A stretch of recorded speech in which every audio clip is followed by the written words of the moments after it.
नमस्कार, बहुत स्वागत है आपका। प्रदेश का प्रश्न देख रहे हैं आप, आपके साथ मैं हूं आसिफ शेख।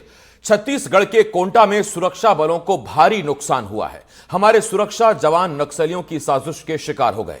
एएसपी शहीद हो गए, कुछ अधिकारी घायल हुए हैं। सवाल है, कहां चूक हुई जो इतना बड़ा नुकसान हो गया? क्या लगातार मिल रही कामयाबियों से कहीं हम पर ज्यादा निश्चिंत होने की भूल कर बैठे, या क्या हुआ? क्या यह घटना नक्सलियों के हमले के पुराने पैटर्न की वापसी है? आज हम ऐसे ही सवालों के जवाब तलाशेंगे। खास पैनल भी हमारे साथ जुड़ेगा जिनसे हम चर्चा करेंगे, लेकिन सबसे पहले आइए एक रिपोर्ट देखते हैं।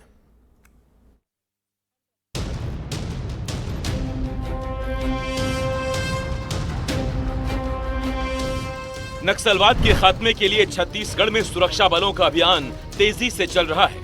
नक्सलियों के सेफ जोन माने जाने वाले इलाकों में घुसकर सुरक्षा बल नक्सलियों का खात्मा कर रहे हैं। नक्सलियों के ढेर होने और आत्मसमर्पण की संख्या तो बढ़ ही रही है, लेकिन क्या हम लापरवाह होते जा रहे हैं? सुकमा के कोंटा में मंगलवार को जो हुआ, उसके बाद ये सवाल उठ रहा है। कोंटा में नक्सलियों के लगाए आईईडी की चपेट में आने से एएसपी आकाश राव गिरिपुंजे शहीद हो गए। कई पुलिसकर्मी घायल हो गए। बताया जा रहा है, कोंटा से करीब 5 किलोमीटर दूर क्रशर प्लांट पर नक्सलियों ने उत्पात मचाया था। एक जेसीबी मशीन में आग लगाने की खबर के बाद कोंटा एएसपी आकाश राव, कोंटा एसडीओपी भानु प्रताप चंद्राकर और कोंटा थाना प्रभारी सोनल ग्वाल मौके के लिए रवाना हुए। अधिकारी इस बात से अनजान थे कि नक्सलियों ने मौके पर आईईडी प्लांट किए हैं। इस दौरान एएसपी आकाश राव का पैर आईईडी पर पड़ा और ब्लास्ट हुआ। यानी जेसीबी में आग लगाकर नक्सलियों ने एक ट्रैप तैयार किया और मौके पर आईईडी लगा दी ताकि वहां आने वाले पुलिसकर्मी इसकी चपेट में आ जाएं। हुआ भी ऐसा ही। एएसपी और उनकी टीम इस ट्रैप में फंस गए। ऐसे में सवाल उठता है कि क्या लगातार मिल रही कामयाबी से निश्चिंत होकर एएसपी और उनकी टीम ये बड़ी भूल कर बैठी? बिना तैयारी के ऐसी जगह पहुंची जहां कुछ समय पहले नक्सलियों की मौजूदगी थी। इस ब्लास्ट में शहीद हुए एएसपी आकाश राव गिरिपुंजे को रायपुर में अंतिम विदाई दी गई। सीएम साई ने शहीद को श्रद्धांजलि दी और उनके पार्थिव शरीर को कंधा दिया। कल सुकमा जिले के कोंटा में एक आईडी ब्लास्ट प्रेशर बम के चपेट में आकर अतिरिक्त पुलिस अधीक्षक श्री आकाश राव गिरपुंजे जी शहीद हो गए। हम उनके शहादत को नमन करते हैं और आज उनको श्रद्धांजलि देने के लिए यहाँ पर आए हुए थे। और इस अवसर पर हमारे प्रदेश के पूर्व मुख्यमंत्री, विधानसभा के अध्यक्ष आदरणीय डॉक्टर रमन सिंह जी, हमारे दोनों डिप्टी सीएम, गृह मंत्री श्री विजय शर्मा जी, श्री अरुण साहू जी और हमारे सांसद, मंत्रीगण, विधायकगण सभी यहाँ पर श्रद्धांजलि अर्पित किए हैं। और श्री आकाश राव का शहादत बेकार नहीं जाएगा। नक्सलवाद अंतिम सांसें ले रहा है। निश्चित रूप से नक्सलवाद का खात्मा होके रहेगा। शहीद आकाश राव का रायपुर में अंतिम संस्कार किया गया। उनके छोटे भाई और 8 साल के बेटे ने मुखाग्नि दी। इस दौरान उनकी पत्नी भी वहां मौजूद थी। मैं जब देख रहा था अंतिम यात्रा के दौरान, कई लोगों से बातचीत कर रहा था, तो एक व्यक्ति मिले जिन्होंने इस बात का दावा किया कि वो जब मोहला मानपुर में पदस्थ थे आकाश राव गिरपुंजे, तो उनके साथ वो उस टीम में थे जिसके लिए उनको गैलेंट्री अवार्ड मिला था। 3 नक्सलियों का 100 बरामद करने मुठभेड़ में मारा गया था और उनका 100 निकालना कितना बड़ा चैलेंज था वहाँ से। उस टीम में वो भी शामिल थे। वो अपना अनुभव साझा कर रहे थे। एक एसआईए के अधिकारी मिले, वो बता रहे थे कि उन्होंने आकाश को न सिर्फ उनके साथ काम किया है प्रोफेशनली, बल्कि उन कोचिंग में ट्यूशन भी दिया है जब वो लोक सेवा आयोग की परीक्षा की तैयारी कर रहे थे। लेकिन शहीद आकाश राव की शहादत ने कुछ बड़े सवाल खड़े कर दिए हैं। कहां चूक हो गई जो इतना बड़ा नुकसान हुआ? क्या लगातार मिल रही कामयाबियों से निश्चिंत होकर ऐसी भूल हुई? रायपुर से एनडीटीवी के लिए नीलेश त्रिपाठी की रिपोर्ट।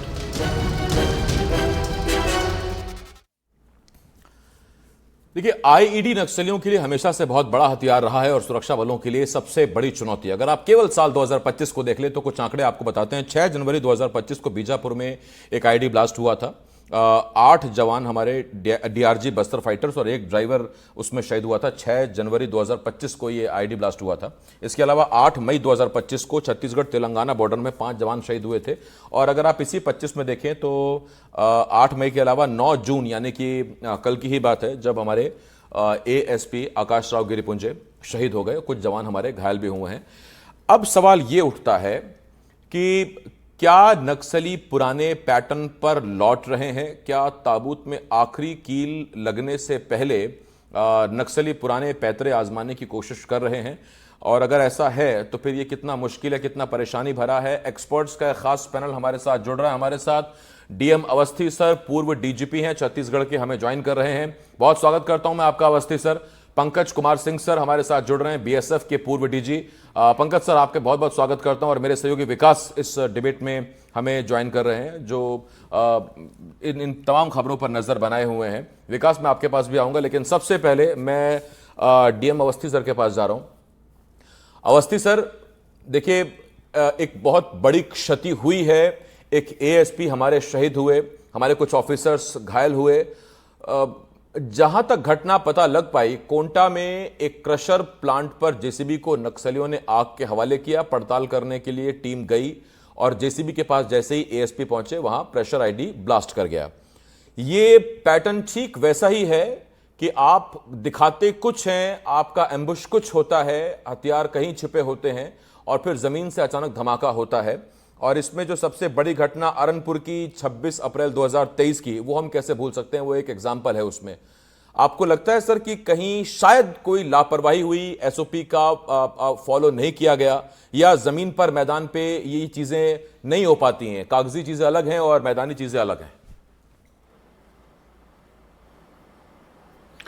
देखिए, ऐसा है कि ये इसको लापरवाही की संज्ञा मैं नहीं दूंगा, क्योंकि पिछले मार्च 24 से आकाश वहाँ पे थे और 1.5 साल से वो थे। उन्होंने कई जगहों पर ऑपरेशंस को लीड किया होगा, कई बार वो खुद गए होंगे।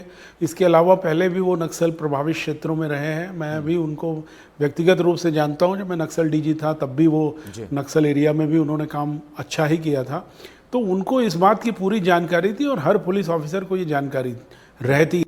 इधर पिछले कुछ समय से जो सफलताएं मिल रही हैं ऑपरेशंस में, वो फोर्स का मनोबल बढ़ाती हैं और मनोबल जब बढ़ता है तो थोड़ा उत्साह भी रहता है। लेकिन इसके बावजूद उन्होंने पूरा ध्यान रखा। वो वहाँ पे जब गए तो गाड़ी से उतर के फिर वो लोग उस जगह पर जहाँ कच्चा रास्ता था वो पैदल चले।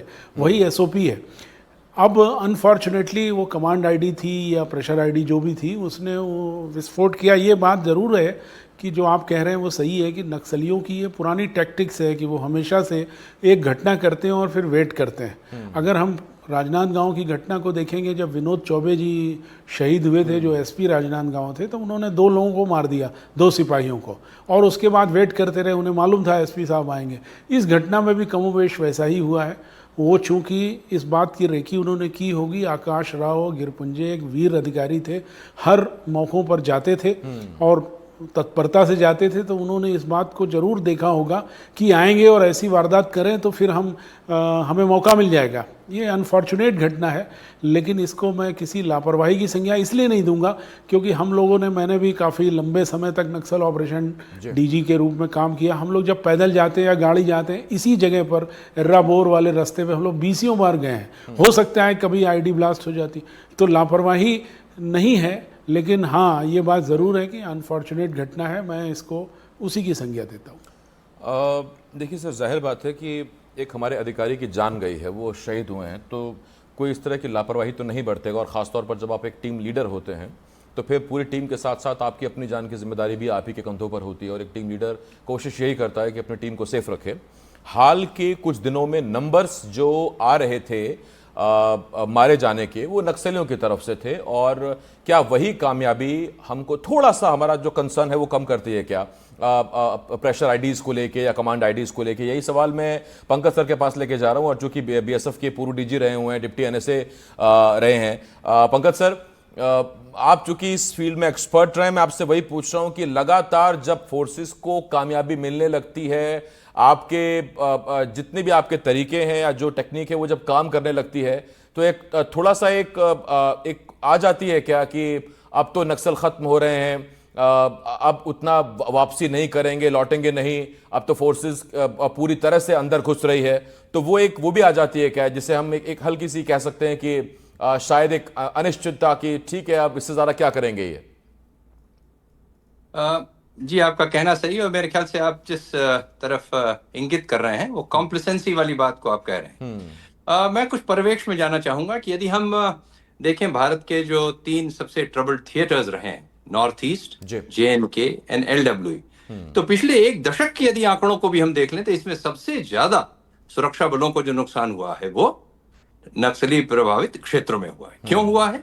क्योंकि नॉर्थ ईस्ट में और JNK में फोर्सेस ने, लोगों ने चिरकाल से देख लिए, समझ लिए, उनके मोडस ऑपरेंडी वगैरह समझ लिए। यहां फोर्सेस को आए और स्टेट वाले तो मौजूद हैं, किंतु इस प्रॉब्लम को अपने सीरियस रूप में देखते देखते लगभग 15 साल हो चुके हैं।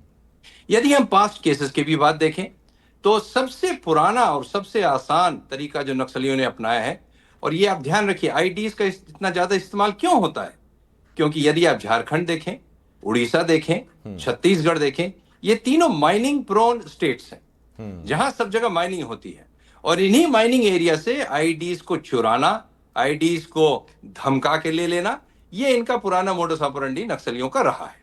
और इसीलिए ये आईडीज और आईडीज की ट्रेनिंग, जहां तक मेरी जानकारी है, इनको बहुत पहले एलटीटी के लोगों ने भी आके दी थी। और मेरा जो खुद का अपना पर्सनल एक्सपीरियंस है छत्तीसगढ़ का, मैं वहां 2 साल लगभग रहा, कि इतने एक्सपर्ट हैं आईडी बनाने में कि एक साधारण आम दिनचर्या की चीजें जैसे साबुन, तेल वगैरह से भी ये आईडी बना लेते हैं। कई बार इन्होंने चेन आईडीज बनाई है, जैसा कि अभी अवस्थी साहब, डीजी साहब ने कहा, कोई घटना घटित कर दो, लोगों में पैनिक, डर और इस तरह की चीज एक का विभास हो जाए, और उसके बाद पुलिस, और जिस तरह की आपने देखा ही कि आकाश राव हो, राजेश पवार जो इनके पहले भी आईडी में गरियाबंद में 2011 में शहीद हुए थे, या विनोद चौबे, एक अच्छे और सिंसियर पुलिस अफसर का ये दायित्व होता है कि तुरंत जितना जल्दी हो सके मैं मौके पहुंचूं, शायद कुछ लोगों को बचा पाऊं, प्रॉपर्टी को बचा पाऊं, या भागते हुए नक्सलियों या क्रिमिनल्स को पकड़ पाऊं।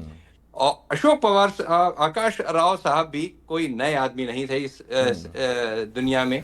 उन्होंने इस तरह के बहुत सारे आयाम देखे थे, नक्सलियों की घटनाओं को देखा था। आप ही ने बताया अभी कि उनको इसी चीज का गैलेंट्री अवार्ड भी मिला था। पर कई बार तुरंत पहुंचने के उसमें कई बार, और देखिए आईडी ऐसी होती है जो जमीन के अंदर होती है, कई बार किसी चीज के प्रेशर में दबाई हुई होती है, तो इसको एकदम 100% एक्यूरेसी से पता कर लेना और हर समय पता कर लेना, ये शायद संभव नहीं हो सकता है। हमारे पास फोर्सेस के पास डीप सर्च माइन डिटेक्टर्स भी हैं, और कई बार 1-1.5 फुट के नीचे माइन का पता नहीं लगता है। आप देखिए 8-8, 9-9 फीट नीचे ये 100-100 हाँ, किलो इसीलिए वो explosives गहराई में लगाते हैं, कई बार नीचे से मिली है जी। 100-100 किलो लगा देते हैं, जिससे पूरी की पूरी माइन प्रूफ व्हीकल ध्वस्त हो जाती है और उसके चिथड़े उड़ जाते हैं, और उसके बाद वेपन्स को चुराना, एम्युनिशंस को चुराना और फोर्सेस को मौत के घाट उतारना, ये इनका पुराना मोडस ऑपरेंडी है। आपको ध्यान होगा 2009 में झारखंड में इन्होंने इंस्पेक्टर फ्रांसिस इंदुवार को सिर धड़ से अलग कर दिया था। इस तरह की आतंक की घटनाएं इनका एक नॉर्मल मोडस ऑपरेंडी है। पर इनको यह कह देना कि हमारे आकाश राव साहब की तरफ से कोई लापरवाही हो, मैं इससे बिल्कुल भी अग्री नहीं करता हूं। एक सिंसियर पुलिस ऑफिसर की तरह वो जगह तुरंत पहुंचे। एक देखिए, दूसरी तरफ विकल्प ये था कि मैं पहले एक जमीन के का पूरा डीप सर्च माइन डिटेक्टर से कर लूं, तत्पश्चात जाऊंगा।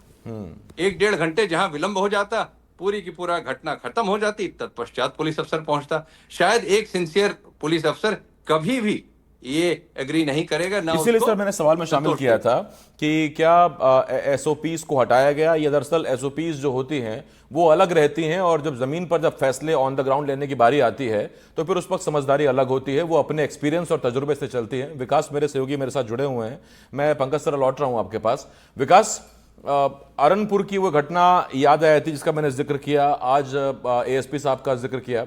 देखिए, तरीके पुराने वाले जो हैं वो इसलिए अब घातक लग रहे हैं क्योंकि हम लोग ये मानकर बैठे थे और शायद फोर्सेस भी ये मानकर बैठी है कि अब नक्सली डिफेंस मोड में है, वो अपना इलाका बचाने के मोड में है और कम से कम ये मानकर बैठे हैं कि जितने हम कैंप लगाते जा रहे हैं या जितना एरिया हम क्लियर करते जा रहे हैं वहां हम डोमिनेट करते हैं और वहां ना तो आईडीज होंगी ना फिर वहां पर नक्सली इस तरह से अटैके पोजीशन में होंगे।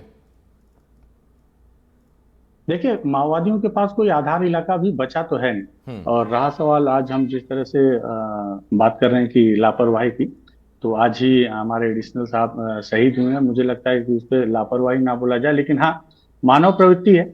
मानव प्रवृत्ति में डीएम अवस्थी साहब काफी अनुभवी हैं और पंकज सर भी, और उन्होंने पहले भी कहा कि जब लगातार सफलताएं मिलती हैं तो उत्सुकता हो जाती है, और ये उत्सुकता ही हर बार कई बार लापरवाही को प्रस्तुत करती है। इसके पुरानी जितनी भी घटनाएं ये, लेकिन ये भी इस बात को यहाँ रखना जरूरी है कि जो भी घटनाएं हो रही हैं, नुकसान चाहे एडिशनल एसपी रैंक के अधिकारी हो या एक डीआरजी का जवान हो, नुकसान हमारा ही है और हर नुकसान से सबक लेने की आवश्यकता है। आपने अरनपुर की घटना का जिक्र किया, मुझे बहुत खूब याद है, पूर्व डीजीपी साहब भी हैं, उन्हें भी याद होगा कि अरनपुर की जो घटना हुई थी उसमें जो गलतियां दोहराई गई थी कि जिस गाड़ी से गए थे उसी गाड़ी से जवानों को उस रास्ते से वापस लाया जा रहा था। माओवादियों को इस बात का इल्म हो चुका था बहुत पहले ही, और उन्होंने बहुत आसानी से उसे अपने टारगेट में लिया। और 6 जनवरी को जो घटना हुई थी ओरछा के पास में, उसमें भी यही घटना हुई थी। सभी लोगों को पता चल गया था कि जवान उन्हीं गाड़ियों से वापस आ रहे हैं जिन गाड़ियों से उन्हें ले जाया गया था आगे तक, और उस गाड़ी को निशाना बनाया गया था। ठीक इसी तरह की स्थिति, इस पर स्टडी करने की आवश्यकता थी जब नारायणपुर में भी बस से जवानों को ले जाया गया और उसी बस को वापसी में माओवादियों ने ब्लास्ट किया था। तो जब भी इस तरह की लापरवाहियां हुई हैं तो उसमें गलतियां हुई हैं। पंकज सर ने कहा कि वहां पे क्या पहले डिमाइनिंग की जानी चाहिए थी। मुझे लगता है कि ये अति उत्साह है और वैसा होता भी है, हर किसी से हो सकता है कि हम भी होते तो हमसे भी ये गलती हो जाती, क्योंकि जिस तरह से अभी माओवादियों की स्थिति है ना, उनके पास नेतृत्व की काफी का संकट है, बारूद का संकट है, उनके पास हथियारों का संकट है, और वो शांति वार्ता को लेकर लगातार पर्चे जारी कर रहे हैं। कर्रे गुट्टा उनका एक आखिरी सबसे मजबूत बेस इलाका था, उस पर भी जवानों ने विजय हासिल की और उनके 4 हथियार बनाने की फैक्ट्रियों को ध्वस्त किया है। ऐसे में कोई उम्मीद कर ही नहीं सकता था कि एर्राबोर के पास सड़क से मात्र कुछ मीटर दूर या खुद इतनी नजदीक में माओवादी इस तरह की घटना को प्लानिंग के साथ अंजाम दे पाएंगे। जहां पे रोज, आप विश्वास करें, जिस इलाके में घटना हुई है उसके ठीक एक दिन पहले मैं उस इलाके में घूम रहा था, तो उस घटना के बहुत करीब में, और मुझे इस बात का बिल्कुल भी इल्म नहीं था कि इस घटना में कल आने वाले दिन में यहाँ इतनी बड़ी घटना हो जाएगी। और वो लगातार सुरक्षा के एहतियात सारे मापदंडों पर को नजर में रखते हुए ऑपरेशन कर रहे हैं। लेकिन ये अति उत्साह है। लेकिन इससे ये भी विकास, क्या जानकारी मिली आपको कि उसमें ये प्रेशर आईडी थी, कमांड आईडी थी, ये किस तरह की आईडी थी? देखिए, माओवादी जो हैं वो लगातार वो छद्म लड़ाई लड़ते हैं, तो उन्होंने सबसे पहले जो मुझे जो जानकारी मिली कि उन्होंने वहां पर एक कमांड आईडी जो डमी आईडी थी, उसमें आईडी बम नहीं थे जैसे ही, और यही वजह है सबसे बड़ी बात की और लापरवाही हुई।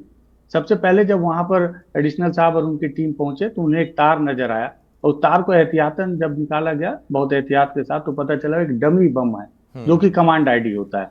प्रेशर आईडी को लेकर वो निश्चिंत हो गए। उन्हें लगा कि इतनी पास में जब माओवादियों ने आगजनी की है तो आगजनी करने के बाद उनके पास रुकने का समय नहीं रहा होगा, और वो पुलिस को छकाने के लिए या डराने के लिए इस तरह के जो डमी बम उन्होंने लगाया। ये एक निश्चितता हो गई, और माओवादियों ने बहुत ही टैक्टिस से इस बात को, उन्होंने बहुत सोच समझ के इस बम को लगाया था कि हो ना हो जो भी अधिकारी या जवान या डीआरजी का जवान, निचले स्तर का कर्मचारी वहां पहुंचेगा, निश्चित ही तौर पर वो पोकलैंड के आसपास जरूर जाएगा ये देखने की कितने स्तर पर उस पोकलैंड में क्षति हुई है, और जब भी वो पास आएगा तो वो उस प्रेशर आईडी की चपेट में आएगा। हुआ भी यही। पूरे मौके का मुआयना करने के बाद आकाश साहब वापस लौटते वक्त उस पोकलैंड के पास पहुंचे ये देखने के लिए कि गाड़ी जली कितनी, ये भी देख लिया जाए। और जैसा माओवादियों की मंशा थी, और ठीक उसी ट्रैप में फंस गए, और जो वहां पर प्रेशर आईडी था उनके ऊपर उनका पैर पड़ गया, और ये दुखद घटना सामने हुई। अवस्थी सर, देखिए, मेरे मन में भी और हमारे दर्शकों के मन में भी हमेशा से एक सवाल रहा है कि जब फोर्सेस के लिए सबसे बड़ी चुनौती आईईडी रही है, और ये करीब करीब 1.5-2 दशक का जब ये हमने दंश झेला है इन चीज़ों का हमारे जवानों ने, क्या कोई मैकेनिज्म हम डेवलप नहीं कर सकते, नहीं कर पाए हैं अभी तक, या फिर चूंकि जैसा पंकज सर ने भी कहा कि बड़ी सरल चीज़ों से भी आईडी बनाई जा सकती है, तो ऐसे में बड़ा मुश्किल है डिटेक्ट कर लेना, वो भी रेंज से बाहर जाके। अगर कोई 4 फुट या 5 फुट नीचे अगर आईडी प्लांट की गई है और हमारी रेंज ही अगर 1.5-2 फीट की है, तो कैसे पता करेंगे हम? और फिर वही होता है शायद जो कल हुआ। नहीं, देखिए, इसमें बहुत सारी नई टेक्नोलॉजी और नई चीज़ें आई हैं। और आपको मैं दूसरा पहलू बताना चाहता हूं कि अगर हम पिछले 5 साल को देखें या 10 साल को देखें या खास करके 2014 के बाद 15 के बाद देखें, तो ऐसी आईडी 50 किलो 100 किलो तक की आईडीज को फोर्सेस ने बरामद किया है। अगर ऐसी कम से कम 100 के ऊपर 200 के ऊपर आईडीज होंगी, मतलब हम लोग तो पूरा डाटा इकट्ठा करते हैं, अगर वो भी फट जाती तो क्या क्षति होती।